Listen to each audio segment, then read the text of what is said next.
कर्म मुझे लिप्त नहीं करते, कर्म फल मुझे चाहिए नहीं। ये सत्य जो व्यक्ति जानता है वो कर्मों से बंधा नहीं होता। भगवत गीता चैप्टर 4 श्लोक 14 में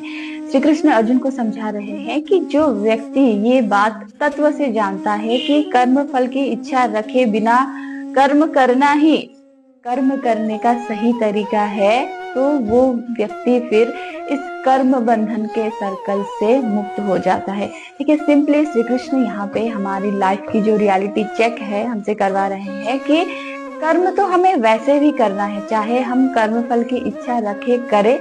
या बिना कर्म फल की इच्छा रखे करें। फर्क बस इतना है कि जब हम कर्म फल की इच्छा रख के कोई कर्म करते हैं तब हमारे मटेरियलिस्टिक जो हमारे डिजायर्स हैं वो तो फुलफिल हो जाते हैं, लेकिन जीवन का जो असली सुख है, जो सुकून है, जो शांति है, वो हमें प्राप्त नहीं होता, क्योंकि हम एक और गाड़ी, एक और बंगला, एक और प्लॉट, एक और में ही हम फंसे रहते हैं। वैसे ही हमारी जीवन समाप्त हो जाती है, लेकिन असली जो सुकून है, जो सेटिस्फेक्शन है, हम वो नहीं गेन कर पाते। लेकिन जब हम निष्काम भाव से कोई कर्म करते हैं, ये मेरी ही ड्यूटी है, मुझे ही करना है, ऐसा सोच के हम करते हैं, और उस कर्म में जब पूरे जन समूह का कल्याण छिपा होता है, उस कर्म की प्रेरणा जो है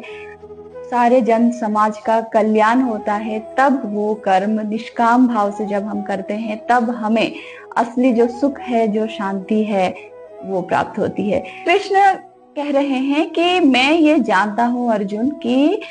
कर्म करने का सही तरीका जो है यही है, निष्काम कर्म ही कर्म करने का श्रेष्ठ तरीका है। तो तुम भी अपना जो कर्म है अपनी ड्यूटी समझ के करो, और थोड़े बिगर पर्सपेक्टिव के साथ करो, ना कि बस अपना स्वार्थ देखो। आज के लिए इतना ही, मिलते हैं अगले श्लोक में, तब तक के लिए स्टे पॉजिटिव।